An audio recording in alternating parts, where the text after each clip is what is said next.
Good morning, everyone. Thank you for joining me today. I apologize for the last minute change of the timing.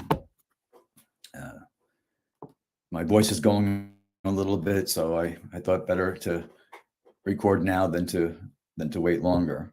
So just a health issue that I'm wrestling with, and some of you have commented over the last year or two about where my voice goes. So a little bit rough, and I don't want to grate on anyone's ears the best I can. So I haven't done anything on the missing 15-year-old boy, Sebastian Rogers, um, in several weeks.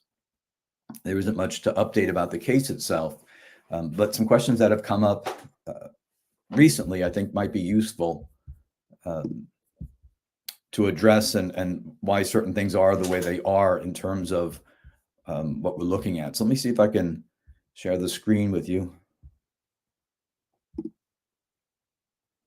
Here we go. I will try to catch any of your questions that I can, looking off to the side. I'm not sure I always catch them, but I do find them interesting, and I do catch up on comments.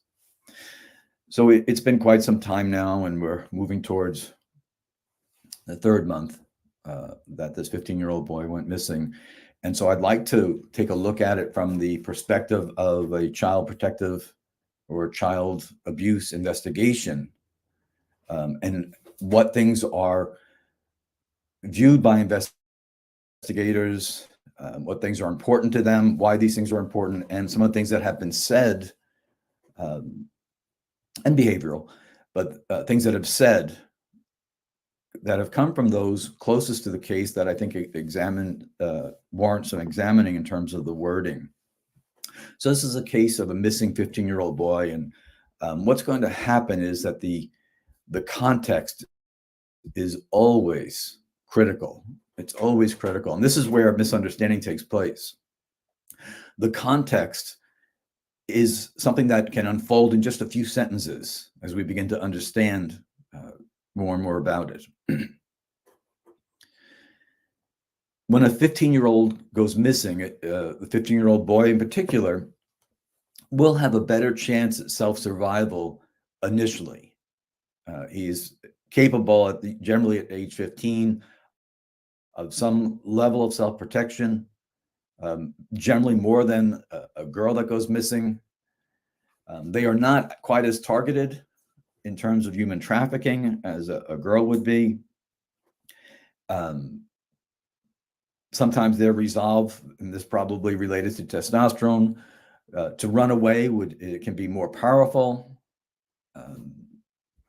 And so the first thing you look at is, okay, I have a vulnerable 15-year-old that's missing. It's a vulnerable child, and that's the center of the case.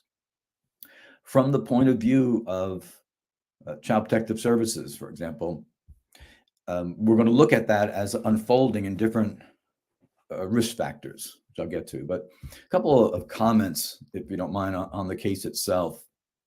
This case of this boy's plight has had a tremendous impact on the public. Granted, the news moves much more quickly than it did just a generation ago. And then with social media, there's always a lot of discussion, there's a lot of emotion, there's a lot of input, and then there is the natural removal of certain civil restraints when we don't use our proper name.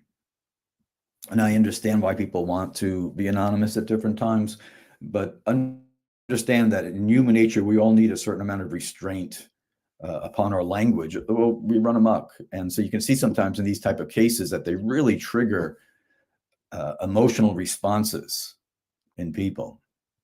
So I wanted to talk about that. But the impact upon the public starts with, just with parents that have strong empathy and are concerned about this boy. And there was, I think, especially in the beginning, people checking constantly in the early days in late February for an update. Has he been found? Has he been found? It's a natural reaction. And then the next level would be the parents of autistic children. This hits hard. this brings up a lot of things for them. And because the tremendous increase in autistic children and the wide variance among them, it can really bring up some painful emotions for them.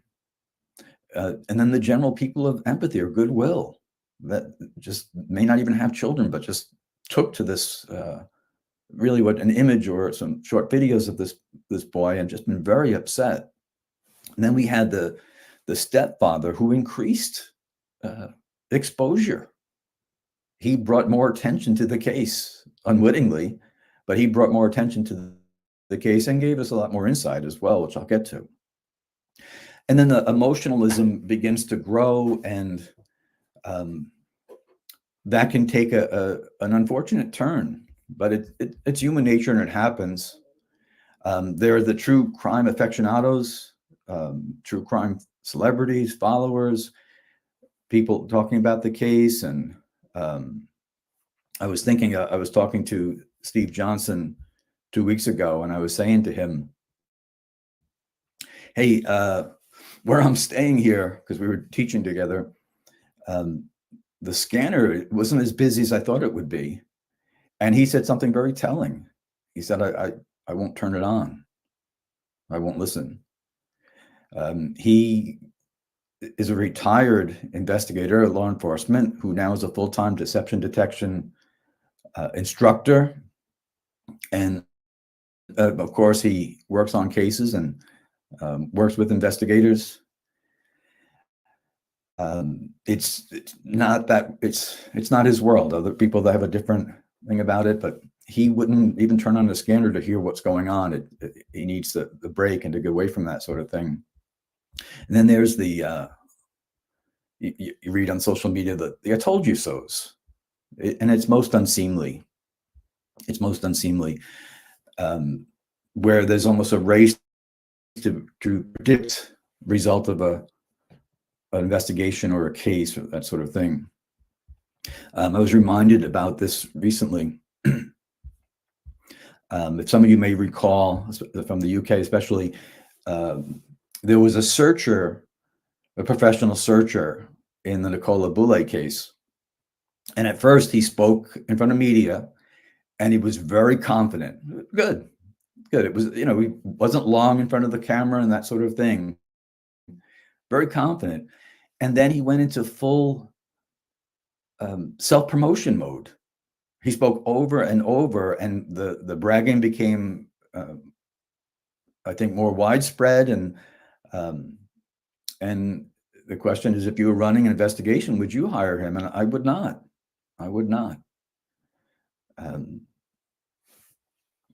It just doesn't end well.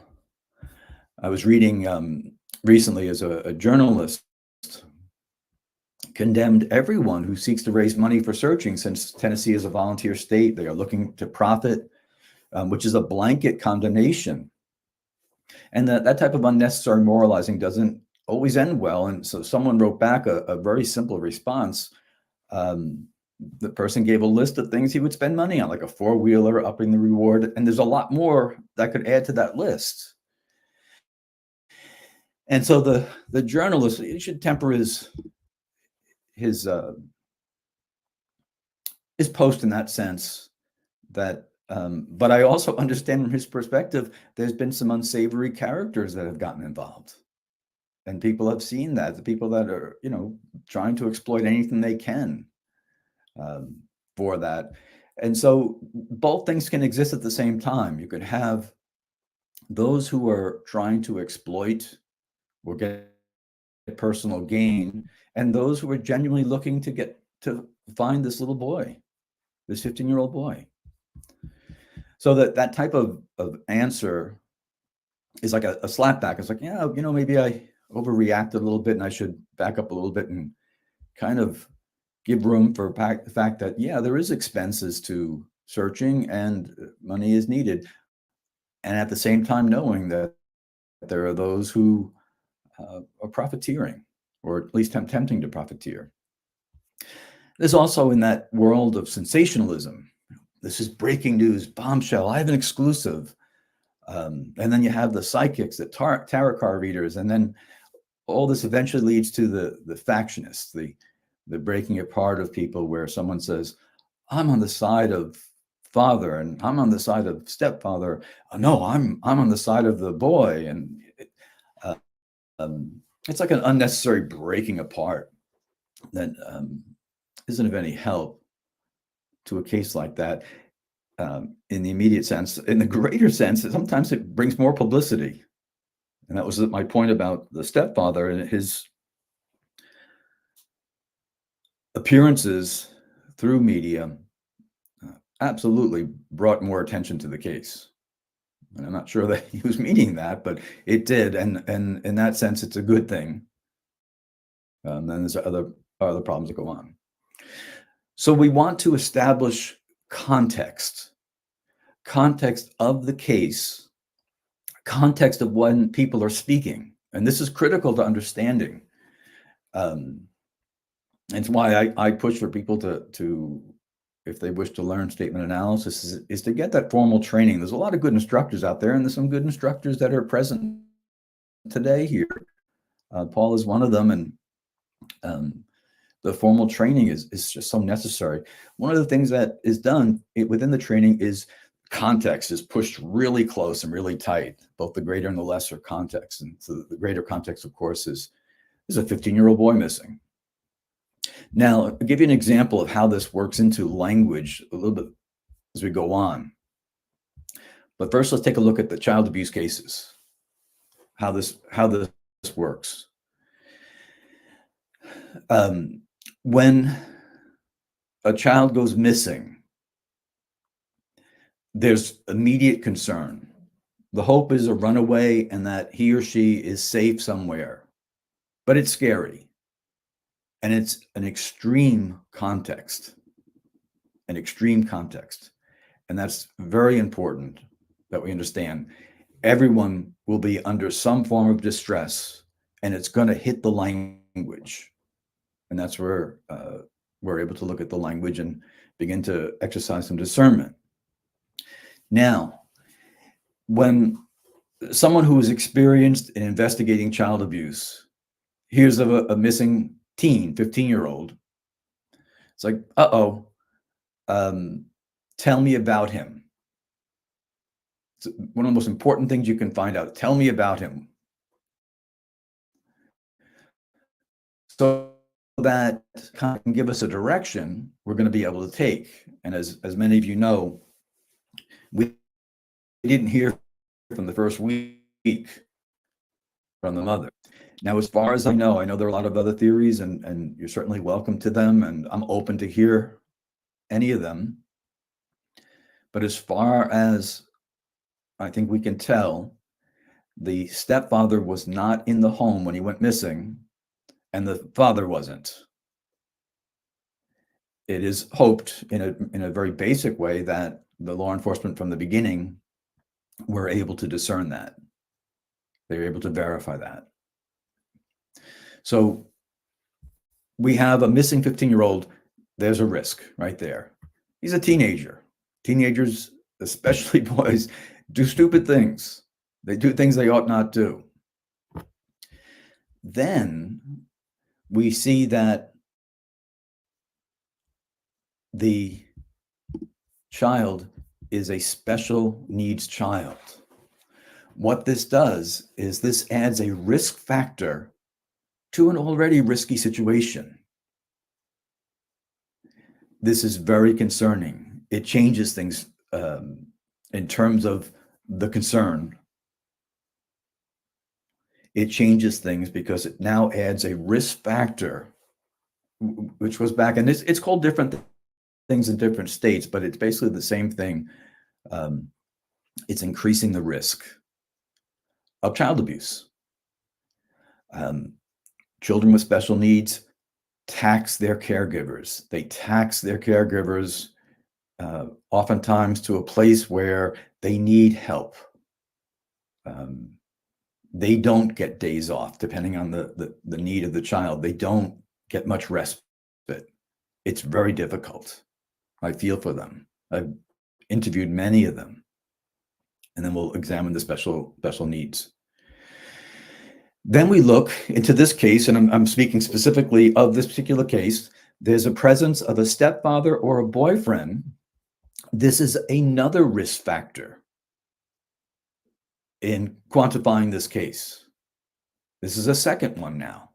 So the first one is these special needs. The second one is that there is the presence of a non-biological male parent or caregiver in the home.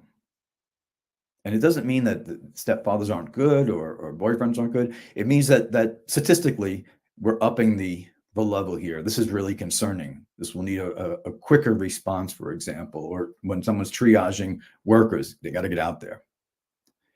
So that'll be listed as a risk factor. This next one is it could be in the form of a question. Is there a custody dispute? That can increase the risk to the child, because that can mean contention among people, the possibility of the child running away to one home to the other, possibility of a familiar kidnapping, but it's another risk factor that many states include. And then back to the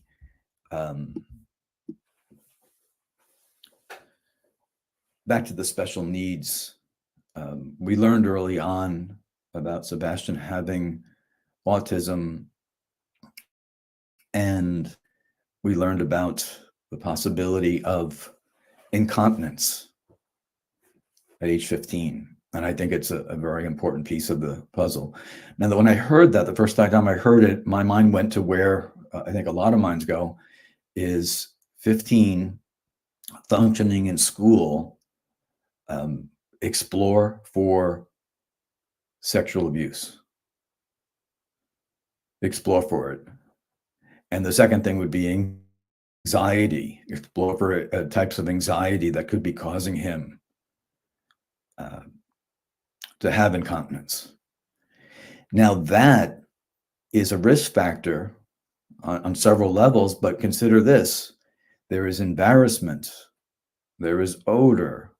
There is more washing of sheets, for example. And there is an element that can raise disputes, frustrations, feelings of failure on both parts, parents and child, especially at age 15. Something causes it. And I'm not saying that he was sexually abused or he did have anxiety. And those are the first things that I explore for. Absolutely first thing is sexual abuse. So it's another risk factor, the specific issues that he may have had. Then another risk factor, and you see it's just building up here. Any prior Child Protective Services involvement is another risk factor. That's number 5. And it doesn't matter if it was spite reports. People are able to discern a report is made in spite, and sometimes there's still truth in the spite reports. Other times the nasty caller doesn't realize they're projecting and drawing attention to themselves. But any prior Child Protective Services involvement is a risk factor that gets added onto the case. And then if there is any type of marital or relationship discord in the home where the child is living, becomes another risk factor. And we didn't know this immediately. Technically, we didn't know it, but I'll get to that in a moment. But yeah, there was discord going on between mother and stepfather that has come out of recent time, but it really was signaled from the very beginning. So these are all increasing the risk to Sebastian, all these things. And I'm still going on the premise, stepfather was not there when he went missing. Biological father was not there when he went missing. And this is purposeful. And when I'm saying this, I'm showing some trust in the police investigation. So you have these risk factors, everything's increased. And so this is something that when it gets handed to an investigator, it's, oh man, this may not end well. This is very upsetting. This is a lot of information here, but they have to explore for it. And then there was some behavioral red flags. The first red flag was the initial silence. They actually had to be, the mother and the stepfather had to be shamed into making a statement, to coming out publicly, when this should have been known from the very beginning. The specific issues that he may have, which may lead him to go to this direction or go to that direction. What he looks like, what he was wearing, everything right from the very beginning. What are the things he likes? Maybe he likes to climb trees. Would he be hiding in a tree? Maybe he likes caves. Is he drawn to water, as so many autistic children seem to be? These are all things that should have been known immediately, but they were not. They were not. And that is of a concern, a behavioral red flag. So the initial silence was very concerning. And I think I can explain why that may be. I have an opinion about opinion about it. So that was the initial red flag. The second one was the coordinated 911 call. The stepfather, not in the home at the time of the disappearance, controlled this and then the subsequent interview. So this was a coordinated 911 call. And realistically, what should have been said was, "Sir, are you home?" No, I'm several hours away. Okay, I'm going to just ask that the mother who was there answer my questions. We have a car on the way, so let me just get the information from her. She was there. And the first time he interrupts, you cut it off and say, "Ma'am, I'm going to call you right back, but I'd like to speak to just you." That's the biological mother. There should be no hesitation in her to give any information that is needed, unless there's a reason not to. And I think that this is what statement analysis is able to show. So this coordinated 911 call was inappropriate from our perspective, necessary from his stepfather's perspective. So the silence, the coordinated 911 call, and then controlling the interviews. This was something that we all saw, and it looked quite coordinated, and the language was coordinated, and that in the beginning, he wasn't allowing her to answer much. He was taking over. So she was silent as a biological mother for the first week, and then she's letting a non-biological parent do the talking. And there was things that were said while he was talking, and then subsequent interviews, of course, exploded that. That matter in this case. I need to know who I'm searching for. I need to know, what is he afraid of? What does he cling to? What is normal for him? Who were his friends? Who might he have gone to? Which direction might he have gone to? Would he get into the car of a stranger? These are things that needed to be known on day one. They weren't. I'm looking at something with which I listed as 6 risk factors of a missing 15-year-old. Okay, so when I look at the red flags within the language, what's often missed, and perhaps that's my fault for not making the context clear or pressing it as I should have in the videos. It's easier to have someone else here talking or answering questions and that sort of thing. But the context is key. So, for example, I'm going to ask you, and I asked this question of you. Think of your answer. You could type it in if you'd like, but think of how you would answer this question. What did you do this morning? Tell me about your morning. I can tell you about mine. I woke up. Heather and I had coffee. We listened to music. We went for a walk. Now, I can tell you so much more and so many different things, but those are the things that I've chosen to tell you. I've gone into my personal dictionary in my mind, and I've chosen those words. I've placed them in certain places, I did it in chronological order, and I could expand on anything if you have questions about it. Um,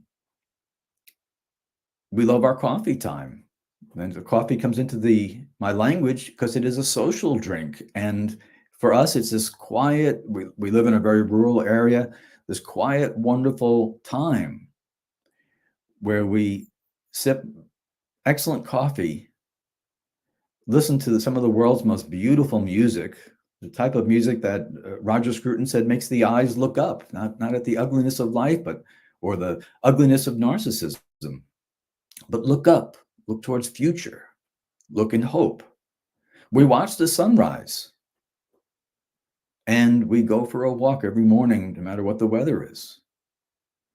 So what I've just described to you is routine. It's normal. Nothing out of the ordinary happened, but I didn't feel the need to tell you that. I just told you what I did. The context is really boring. It's nothing. It's just like, excuse me, any other day. What if, for example, I'll give you new context. What if there was a report of domestic violence in your home this morning? And you're asked, what did you do this morning? You would be a lot more on your guard. Excuse me. Excuse me 1 second.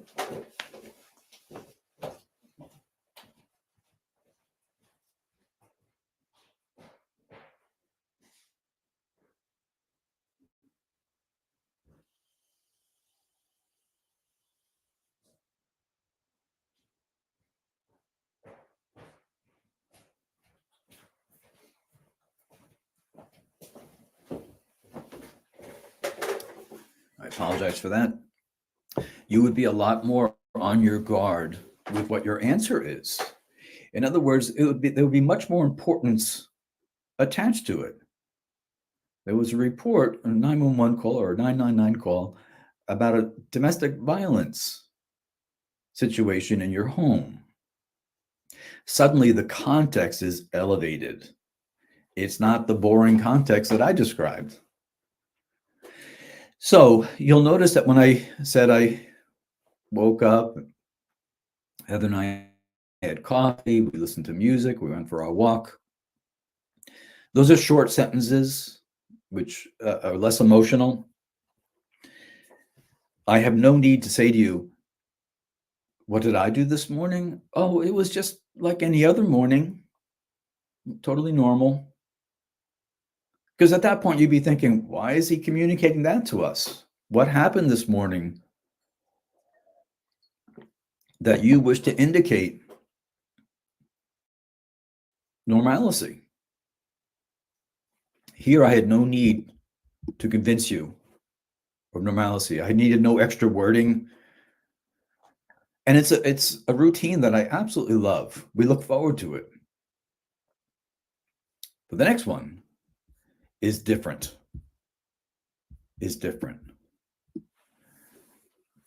And it becomes even more important for us to listen precisely to what words are used, what topics are avoided.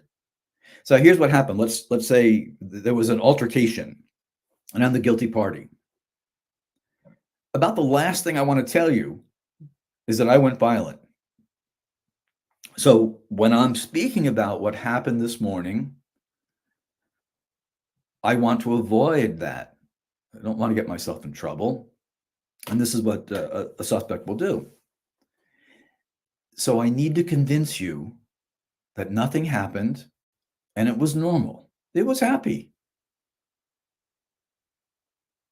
And I'll use more words to do that.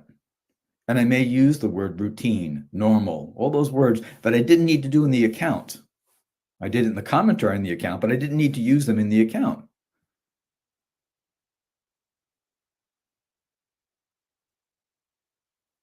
These are persuasive terms that are used, but often are masking something else. So this context is elevated. It's got me on alert. I don't want to reveal those things. And I'm going to try to pick and choose my words and my information carefully to avoid any guilt my way. Now let's take it up to the extreme. A missing child, and I call it the imperative. It's, the question of what happened today. Tell us what happened. And that's when we fasten our seatbelts and we listen very carefully and we let the words guide us. Let the words guide us. Was stepfather home with what happened? As far as we know, no. He should have the least to say. Mom was home. She should have the most to say. And it is extreme. This extremity means that any normalization of the context, we should be on alert for deception, because it's anything but normal. Anything but normal. Now, think of that context. And this is where I flagged some of the words that came out. So in any missing child, as well as criminal case statements, the inclusion, let me get to, hold off on the phone call for a minute. Of the I love you was part of the answer, and I'll get to that. Now, in any missing child case or criminal case statements, the inclusion of a phone call, of all the things that you can tell us, you felt the need to tell us that you spent 3 hours on the phone the night that your son went missing with stepfather, who is now trying to control the flow of information.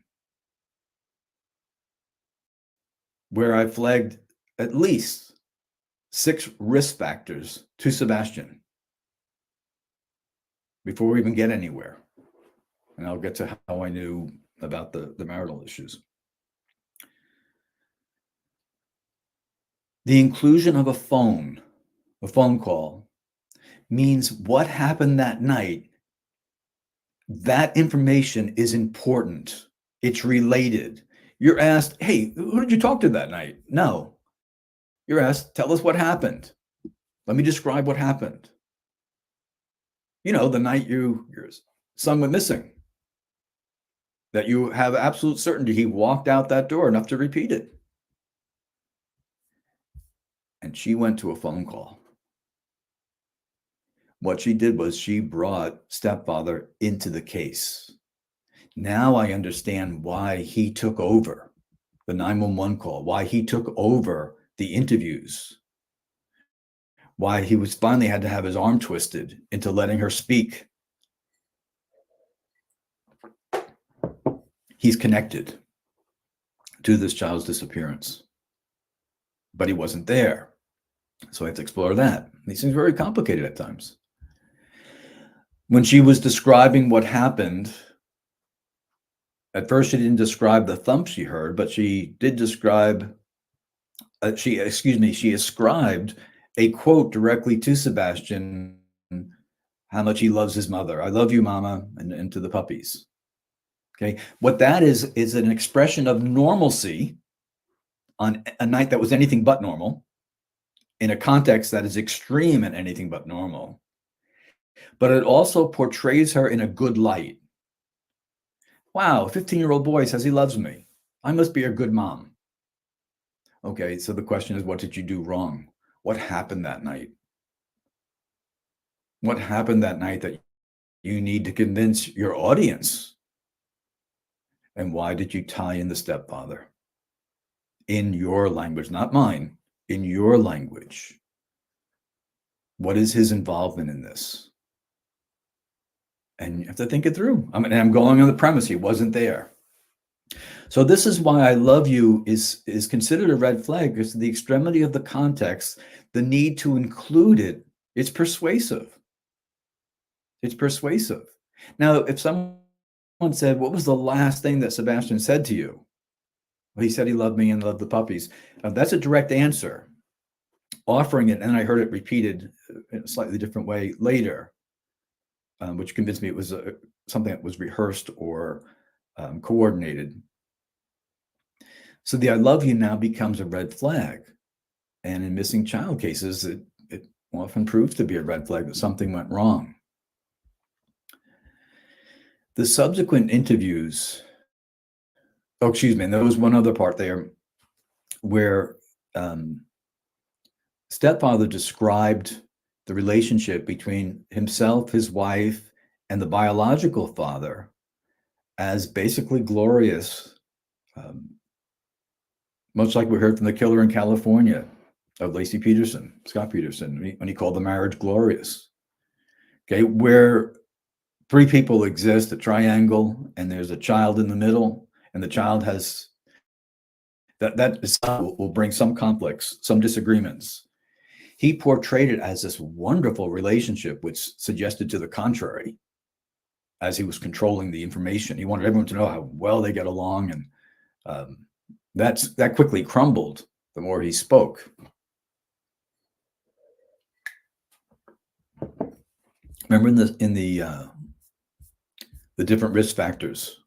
This is like universal. This is not just for this case. Any Child Protective Service history? Oh, there is. Okay. That's now edited the thing. Stepfather was connected via phone call, something that happened to Sebastian that night, because later on we hear not only the 3-hour phone call, but a thump, is related. Now, it may not reach a point of criminality, depending on how it's perceived, but it absolutely should have been explored in the interview process. It absolutely should have been explored. I mean, it was a red flag right from the beginning.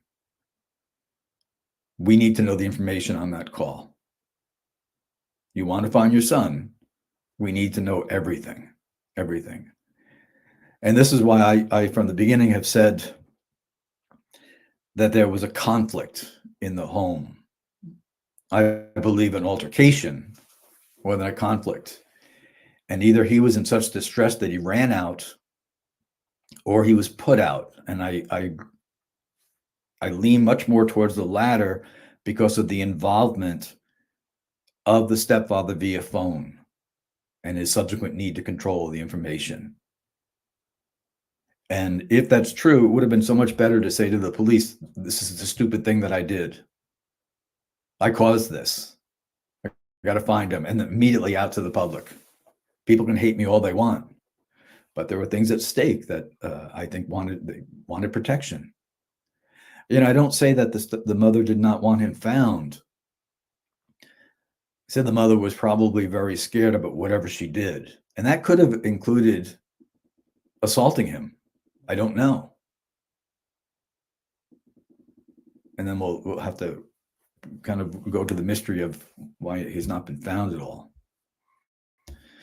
Then there were the subsequent interviews that revealed the home life of the missing child. Now, in a child protective investigation, everything has to be known. Collateral interviews are so important. They can tell us the environment that shaped the victim, the missing child. And the stepfather began with his wonderful relationship with bio dad. And he quickly moved into the language of belligerency, the language of physicality. Even his references used physical references. And he became combative. And then he went to, and I haven't seen the most recent ones. I haven't seen it pretty much since the beginning, but he then went to a false sense of machismo, inviting challenges. As he say, this guy is lacking in masculinity, otherwise he wouldn't be putting up this wild front there. And what I sadly concluded, and I don't know if this is true, but it is my opinion, that I think one of the most difficult things that Sebastian faced under this man's domain wasn't the boasting and bragging of the discipline, while he's still missing, of course, I think he probably was ridiculed in his masculinity by stepfather, because this is he revealed who he is. So abusive, and someone that has the ability to go through a number of marriages and give marital advice out. Someone who's giving advice on how to discipline a child while a child is missing.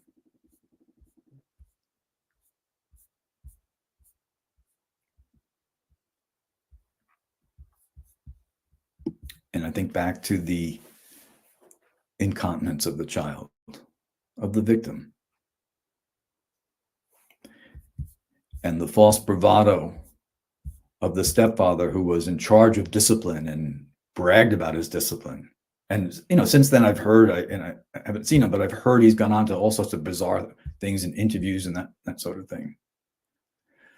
I think my opinion is stepfather was insisting, put him out,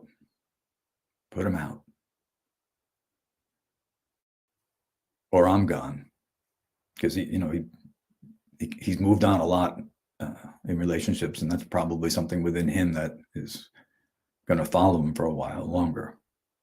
He's had a number of marriages, and he's only about 40 or so. So it's something terribly wrong there. I think this is what it was meant to be like for him, where this child was in the way, and Sebastian was an easy scapegoat. I don't think Sebastian had an easy life. The stepfather, in his language, his combativeness, he infuriated people. He infuriated them. He also scared people, and not scared of him, but scared for what Sebastian must have been going through when he was there, when stepfather was in the home. And for a biological father, that would give me nightmares. Regarding the polygraph, I just wanted to say this. I can't judge a polygraph unless I know specifically what questions were asked. If mother was asked, "Did you kill your son?" and she could say no, she can pass the polygraph. It's something that should first have a gathering of information, including listening to their language, and then to pose questions. And I know that the stepfather's responses were cagey to whether he took a polygraph, whether he passed it, that sort of thing. He has a need for that. He has a need to make things cloudy, self-protection, and then talking about his other case, or cases, plural. So in terms of understanding of the investigation, it doesn't look good in terms of the work that's been done. It's concerning in that matter. Let me take this off the screen so I can look at your questions there. It's concerning.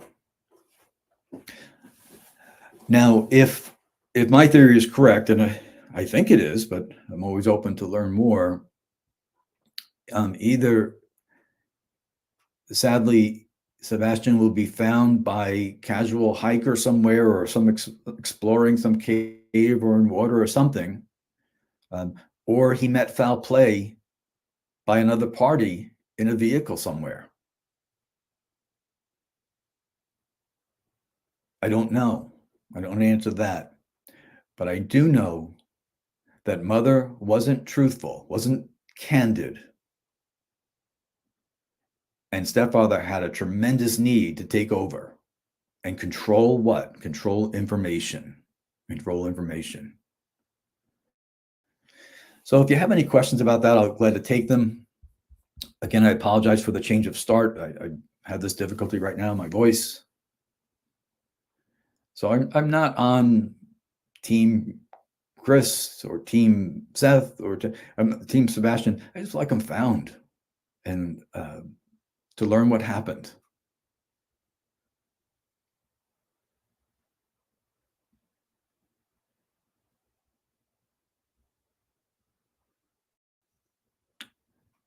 There were some, I think, poor actors that got involved in searching, and there were some genuine people that gave of their heart to search,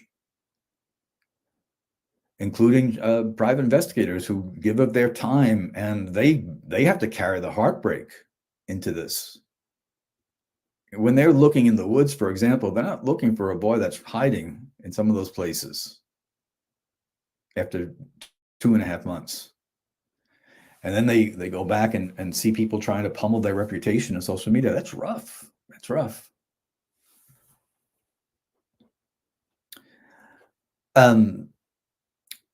Here's a good question. Have you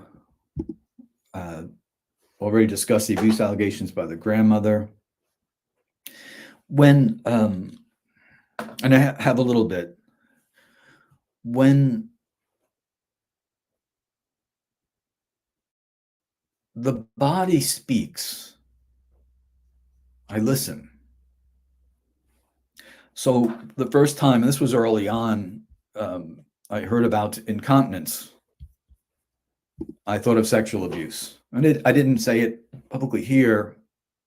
It was early and that sort of thing. And then later on, I heard about allegations, and I thought they're likely to be true. His body's telling us something, especially as a boy.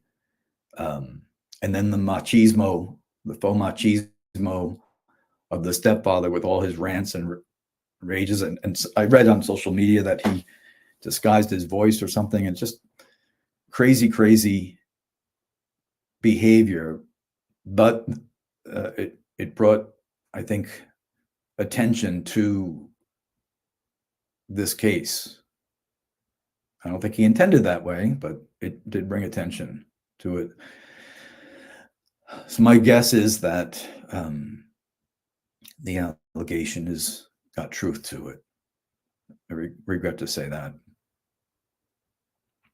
When 3 weeks ago or so, I had done a broadcast, and I had noticed as I was looking into the chat that Seth was present. And so I said, "You want to come on, come on." My purpose in doing that was, as I'm talking about some of the analysis, here's someone that knows the case. He could say, "No, I don't agree with that," or "That one's accurate, that's not accurate." It's very helpful. He just didn't want to talk, and I respected that. It is what he's been through.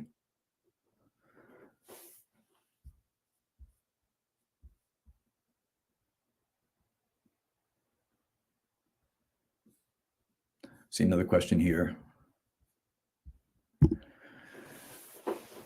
Look how I get it up on the screen so well. Have you ever done statement analysis on what was said in a polygraph examination? What was the outcome? Does a combination of both give better results? It's really helpful. A great question. Really helpful when I look at those sort of things. It's not so much that I analyze the transcript of a polygraph, because it's usually very brief and a yes or no question, that sort of thing. It's not explanations. I like to compare the results of analysis with the results of a polygraph. And there have been 2 times where I have had to say, nope, he did it, and he passed a polygraph.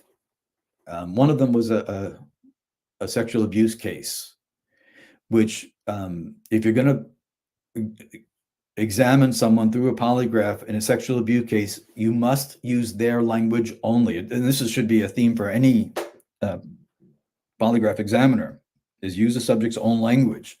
But in a sexual abuse case, always have the subject define the terms of sexual activity and then use those terms. You probably all remember, I did not have sexual relations with that woman, Miss Lewinsky. And he could pass a polygraph. In my opinion, he could pass a polygraph if he was asked, did you have sexual relations with that woman, Miss Lewinsky? Because he subjectively defined sexual relations as intercourse. And that's actually what he was not accused of. Now, if he had been asked to define sexual relations, that's not going to go on the polygraph. Then it's going to have to be something more vague: sexual activity, sexual contact. Have to be very careful, because the topic of sexual activity is very subjective in terms of the language. So you always have to have the subject in the pre-screening do all the definitions. It's just like in a child abuse investigation. A child may use language that is been coded, So the child's talking about a particular game, and the child abuse investigator will always ask, "Tell me about the game." And they find that like a pedophile, for example, will assign an entirely new meaning to a game. It'll mean nothing like what we would think it would mean. So that was one of the cases I disagreed with that, and it ended up being a re-victimization of a young teenage girl. That, and the other one was I don't know what came of the because I didn't get the transcript of the polygraph, but his statement was absolutely lying about a murder, and he passed his polygraph. And a very, I think, a heroic investigator with the analysis guiding him prevailed and got a conviction and semi-confession in terms of a recording too. So that worked out. Great question. Yeah, someone just wrote about tickling, and that's exactly what I'm talking about.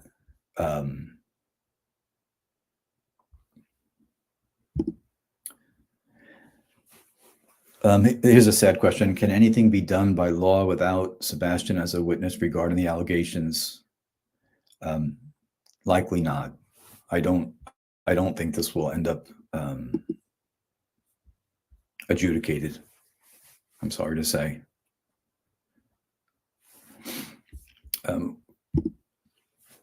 I really should have a polygraph examiner come on. I think it would be interesting to have that. Is a pre-screening interview that's conducted by the investigator, and then the questions are brought down to the most important. So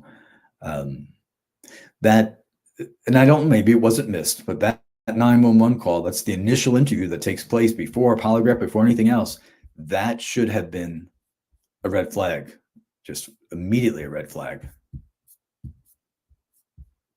Thank you for that question.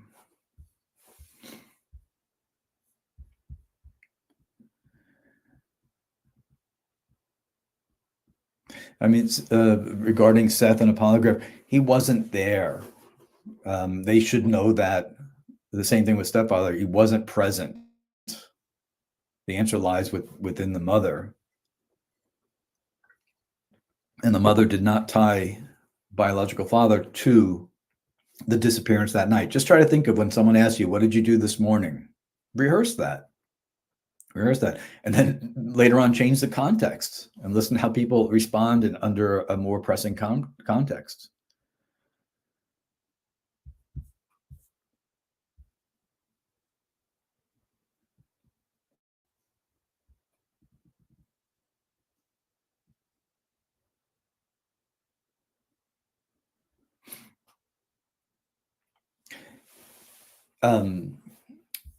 It's an interesting comment. I don't know if this is true because I haven't heard any of the interviews and all that, but incontinence could always come from other health issues, and it's true.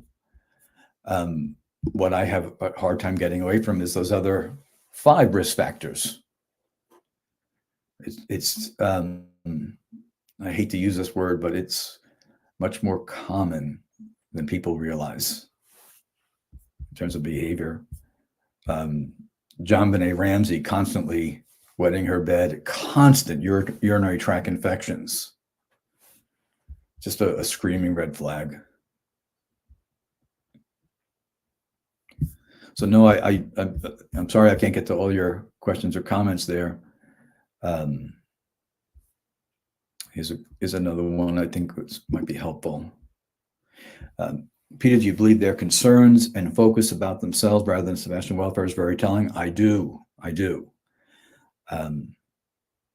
If I had been able to speak with them early on, I would have urged them to put those things aside. I think that he may have been worrying so much about his other case, and I think he's probably someone, that type of heavy need to control publicly is very worried about his reputation Um, hey, I forgot about this one. One of the red flags that I had regarding behavioral was, how does a mother leave the home where the child would be known to return to? So we always look at post behavior, post criminal behavior.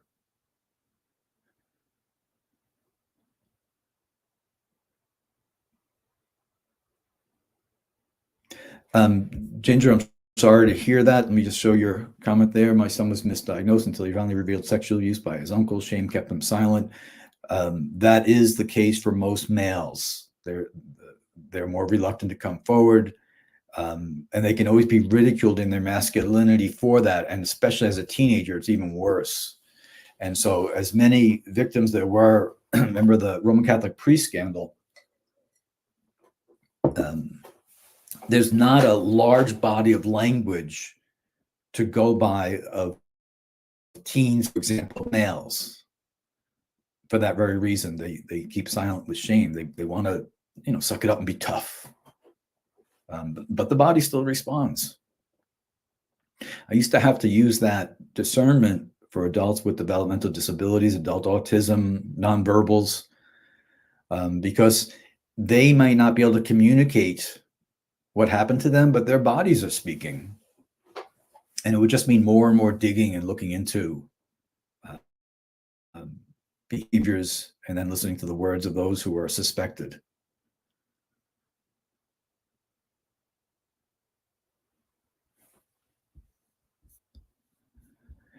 I think that if Sebastian left on his own, it's not foul play. I think he did, in my opinion.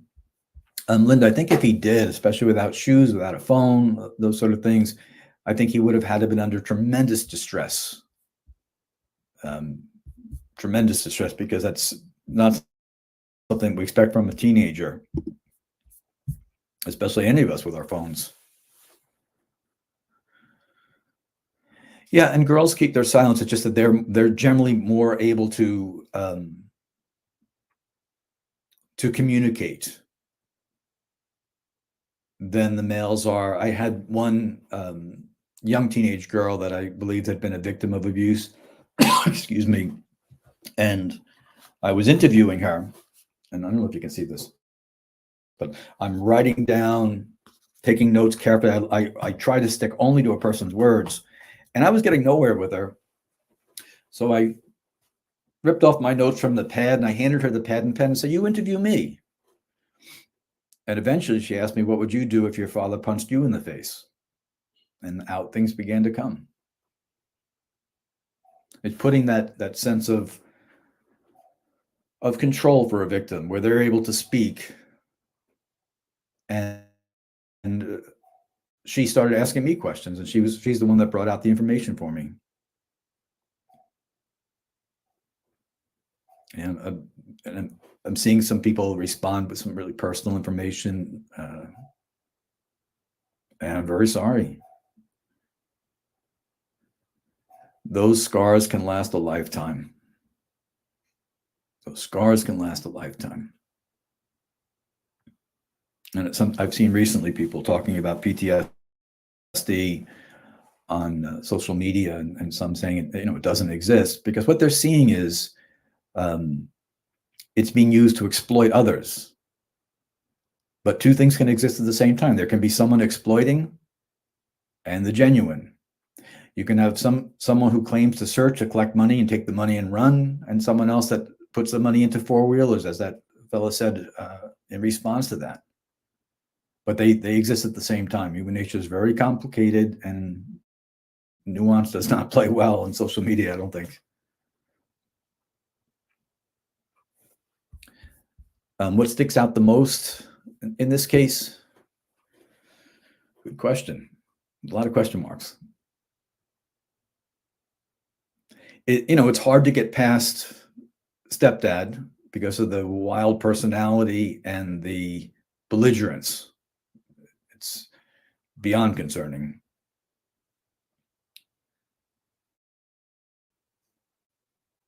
And I've also been observing people's response to it and how emotionally committed they have been with this. So there's a lot going on, but I think the need to control information, that phone call, I believe holds the key. The words that were spoken between those two will tell us how and why Sebastian was no longer, and I definitely do not believe the timeline. So actually, that's kind of a tough question for me to answer, but I think that phone call is one of the things that I focused on the most.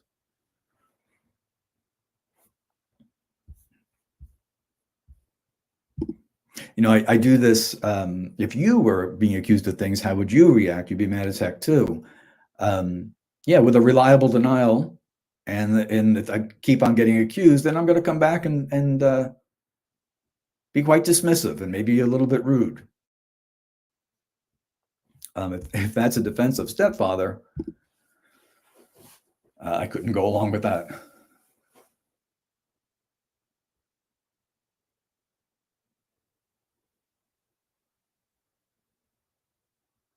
Yeah, I think the timeline is off.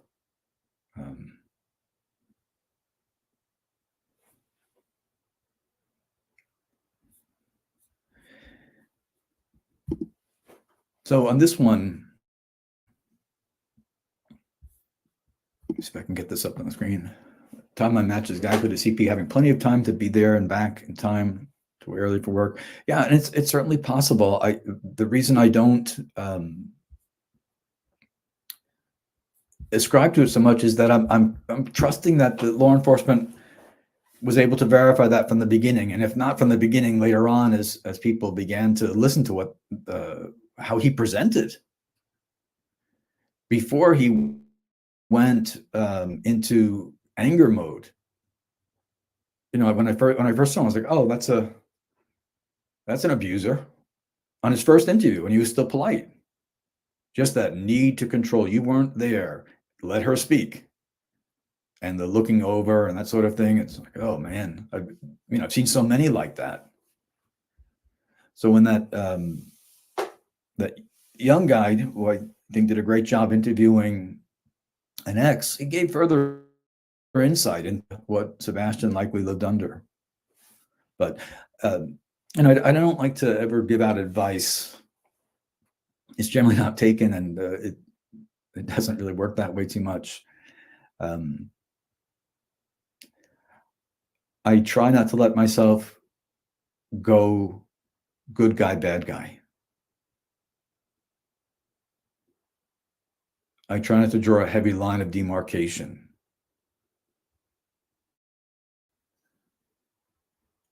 I think when we do that, we make an emotional commitment, and that will shade opinions and make it more difficult to be discerning.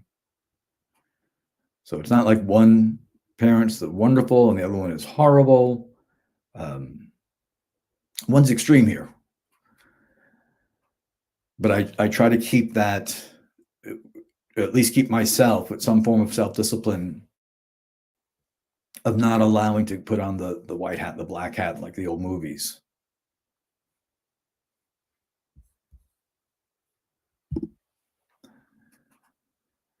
So in your opinion, Peter, why if conducted interview with the mother and stepfather law enforcement, they didn't get foreign investigation? It's obvious they know more than they said, and it's obvious to me too as well. I don't know the answer to that. I don't know what their training is like, their experiences is like. I don't know if they simply believed that he was just a runaway without shoes and without his phone, that sort of thing.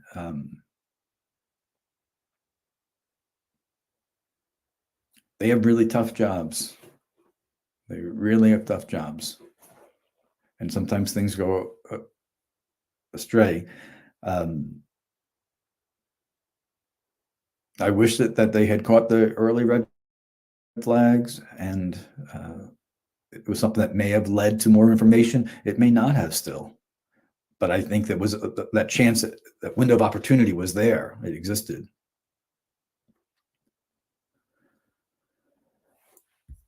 I haven't followed up on the language. So is there any clues in mother, stepfather's language where we should search. So I haven't watched any of the interviews. I know Nancy Grace interview I haven't seen, and probably all the last one I saw was very, very lengthy, and I only caught half of it, and I was like, that's enough. They're just the classic abuser, controller, egotist, because it emotionally impacted me. It made me think of what this vulnerable kiddo went through living under that household. I had more than enough for the analysis. I believed then that if he had been on location, police would have known. So I wasn't keen on listening for hints. He and mother maybe could pass a polygraph. They don't know where he is, that sort of thing. But I had enough to say, this is what Sebastian lived through. This distress could have been very powerful to make him run off, but I think that he was put out. I can picture the false machismo. We'll make a man out of him. And, his stepson was missing, and he was bragging about discipline. Like, I could stop there and say that, no, I've heard enough. Also, and this is not advice for anyone else, everyone is different, but I like to step away from crime. It definitely is not something I enjoy. It's too real. The older I get, the worse it gets, I think.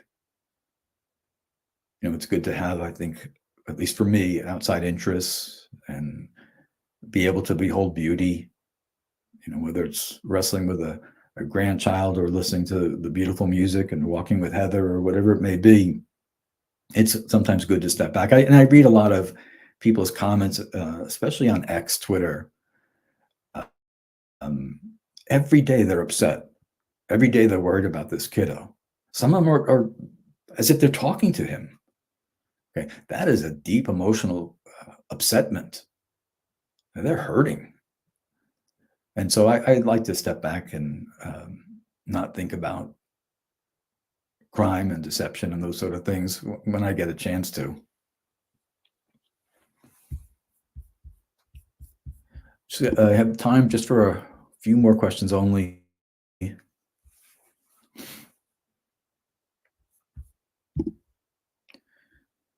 Yeah, he knew.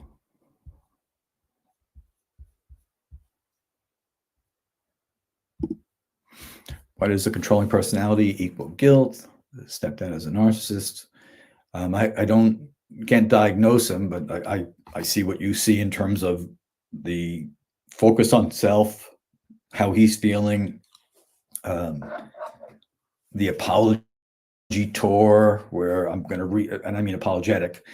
I'm going to rehab my image and that sort of thing. But to answer the question directly, it doesn't always equate guilt. In this context, he's telling us something. He's revealing guilt in the context of extremity. Always remember, this is not what type of coffee I had this morning, or even a physical altercation this morning. This is far beyond those things. This is, once in a lifetime type of extremity.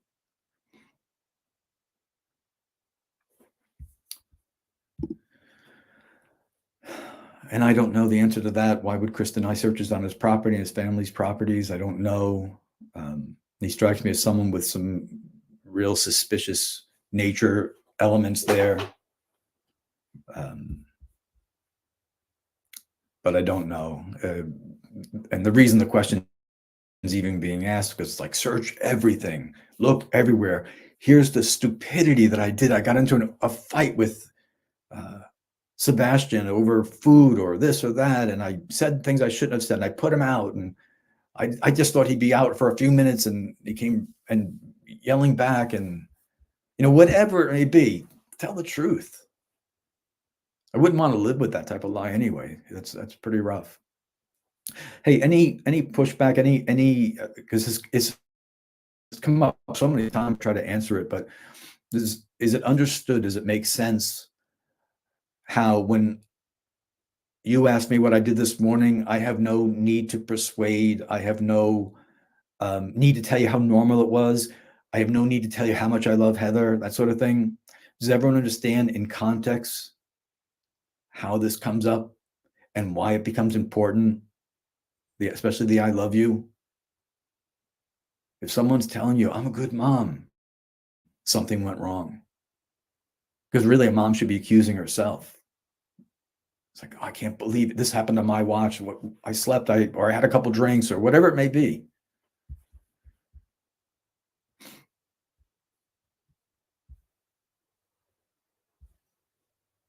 Someone asking, I try to, sometimes it's hard to get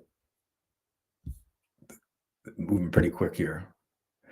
Peter, do you keep an open mind because law enforcement says no evidence of foul play found? Yes, I do. And what I'm describing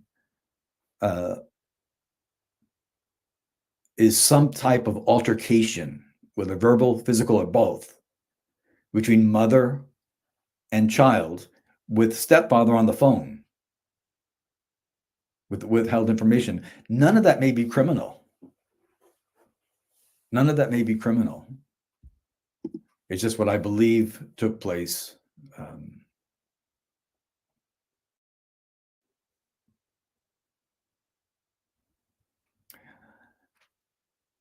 I don't think he would have walked out the door illogically with no reason in bare feet without his phone. Something took place. It's just human nature. Last questions. And you see, most of the time I don't have answers anyway.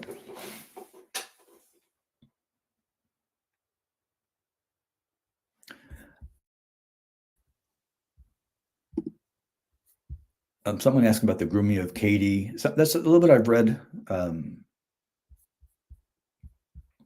I haven't heard any of that myself, so I can't judge by the statements, but it seems like there's generational dysfunction there. And for me, people can think what they wish, but I don't want to portray one person as fully evil and the other person is fully good. It's not real. It's not life. So I try to avoid that. I probably won't be making another video on this case. I think I've said all I know about it, unless there's some type of news that has broken. Some of the things probably over the years will end up in different training manuals.